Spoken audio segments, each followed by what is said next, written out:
Hello, this is Angela with Progress Permaculture. I'm standing in the front yard of my Portland, Oregon permaculture garden in Zone 8B. It's a beautiful, surprisingly dry November afternoon. I wanted to talk today about things you can do in your garden in November. Now, obviously, you need to assess the needs of your particular site and your particular climate and your particular availability to be out in the garden in November. But these are ones that are important to me and are fairly universal. There's some level of application no matter where you are. Number one is do a garden postmortem for the year. Take some time and sit down and list out what went well this year and what didn't. What were the unusual conditions that you had that stressed your system, and how did your system handle those stresses? I'm going to be doing a postmortem later in November, and I will share that with you. I wish there was a better, less morbid term. If you have knowledge of what that may be, share it down in the comments. The garden is not dead for the year. It's just going to sleep. I want to take a tally of what happened in the garden this year and use that so that I can plan better for next year. Permaculture principle, observe and interact. I'm going to take all of those observations from the year and put them down on paper so that I can interact to make changes to make my system more successful next year. I've already talked about adding water storage as one of my goals for the winter. Now, you may keep a garden journal, and it may be as simple as thumbing back through all your notes, and maybe far more easy to organize that way. I tend to keep it all in my head, and so that means that at the end of the year, I do better just making a long list. So whatever organizational system works for you. Take stock for next year, not only perhaps things that didn't do well or things that did extremely well, but maybe there was something missing in your garden you'd like to add. So what do you want to add to your garden? You need to think about ordering it in the winter. I mean, seeds, bare root plants, etc., etc. Number two, get a jump on weeds. What do I mean by that? In permaculture, some people believe there's no such thing as weeds. In a fully functional system that has been restored to peak fertility, there may not really be a thing as weeds, but a lot of us have pretty depleted systems that we are slowly hoping to reclaim and regenerate. And that means those weed species that do very well in stressed conditions, low fertility conditions, may be abundant in a way that is impeding our progress in our system, impeding our restoration. So for me, that means walking through, if I do have weeds that have set seed, they start to become more obvious as my plants begin to drop leaves, and I want to get ahead of those plants, remove those seed heads and dispose of them before they sow all over my garden and come up in abundance next spring. The rain has come back here and softened our very hard soil, and that means it's easier to pull up weeds like green alkanet that would have been virtually impossible to pull before. So November's kind of a sweet spot for getting in and removing weeds, getting ahead of them. It's always easier to weed when weeds are tiny than when they have gotten big, strong roots and when they have thrown babies all over your yard.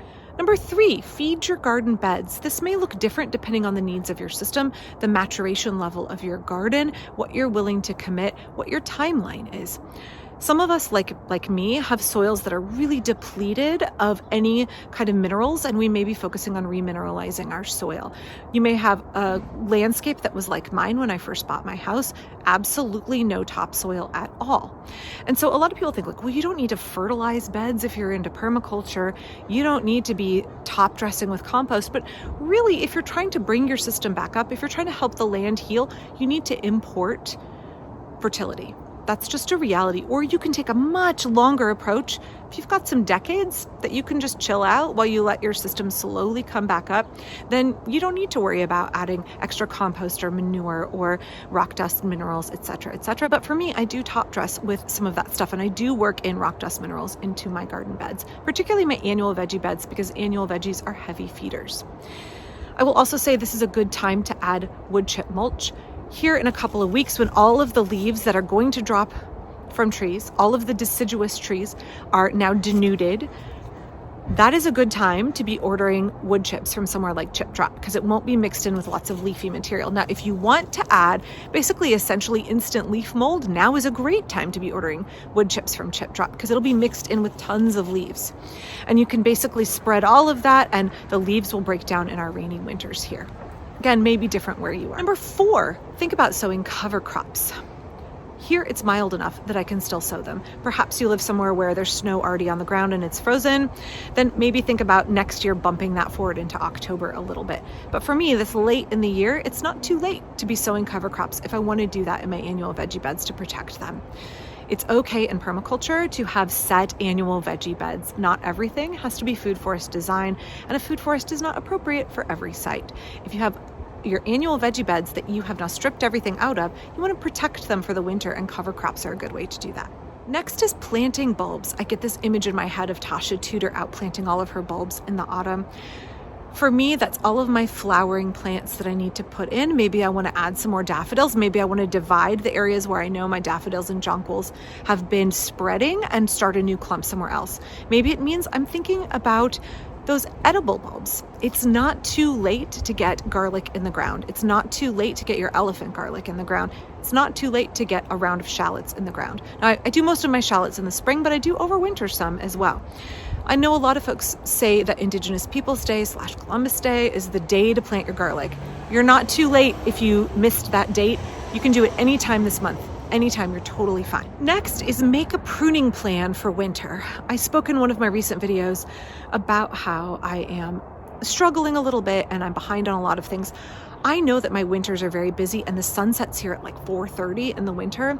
And so I try to start my pruning in the autumn any way that I can. But there's a lot of pruning that can't be done until later in the winter. And I want to make sure that in the busy holiday season that I set time in my calendar and set a really clear plan for when I'm going to prune what and what that's going to look like, giving myself buffer on either end because of weather events or other real life issues, but knowing that I need to make that time in the winter in the garden to help my trees fit into my 1/4 acre, because for me it means a lot of pruning to make everything fit, but also to keep them flowering and fruiting optimally. Lastly, I want to talk about 2 things you may consider not doing in November. Number 1 is consider not raking your leaves. I've really appreciated all of the posts on social media that talk about, like, have you thought about just leaving the leaves? Because they're an important bedding that a lot of beneficial creatures need for overwintering. Here, there's a lot of newts that live in the leaf litter. There's a lot of invertebrates that rely on that space to shelter and overwinter and to have their eggs overwinter for next year. The second part of that is consider leaving seed heads and stems. When you leave seed heads, you leave winter feed for birds, and that's really important, especially if you're somewhere where it's snowy. Consider leaving those thistle heads, consider leaving those echinacea heads, consider rudbeckia flowers, all kinds of seed heads that you can leave in your garden. Go ahead and harvest what you need to dry and keep for germinating more flowers in the spring, but leave a portion for the birds for winter feed.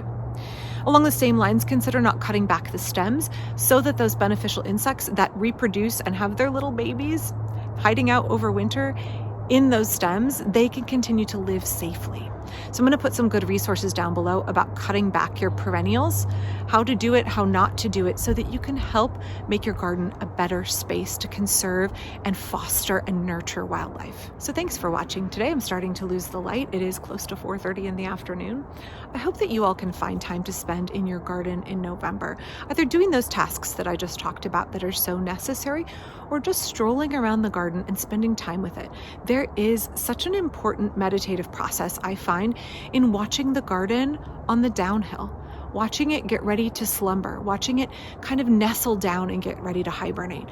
There's so many important observations I can make, and just a lot of time I can spend thinking and processing not only about the garden season, but seasons of my life. So for me, November is a time in the garden that is quiet and thoughtful and contemplative, and I hope that you find time to get that out of your garden if you need it as well. I'll be back really soon. Lots more going on this month. Please check out my Patreon down below and also my PayPal if you're interested in supporting the work of this channel. Thanks.